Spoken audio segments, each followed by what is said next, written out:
Viewers, আসসালামু আলাইকুম। আশা করি আপনারা ভালো আছেন। তো এই যে কুশোর চাষ দেখেন কুশোর কি পরিমাণে হয়েছে। এখানে আমি 0.5 শতাংশ জমিতে কুশোর লাগাইছি।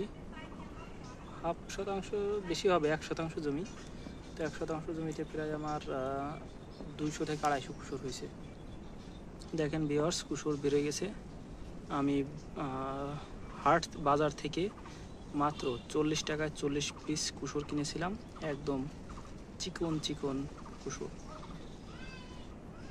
তো দেখেন ভিউয়ার্স, কুশোর সাইজ দেখেন কি পরিমাণে কুশোর হয়েছে, অনেক মোটা। তো ভিউয়ার্স, এটি হচ্ছে আমি বাড়ির পালানে লাগিয়েছি। বাড়ির আঙিনায় যদি কুশোর চাষ করা যায় তাহলে মোটামুটি নিজের যে চাহিদা আছে, নিজের চাহিদাটা অন্তত পূরণ করা সম্ভব। তো ভিউয়ার্স, আজ এই পর্যন্তই। পরের ভিডিওতে আবার দেখা যাবে। আল্লাহ হাফেজ।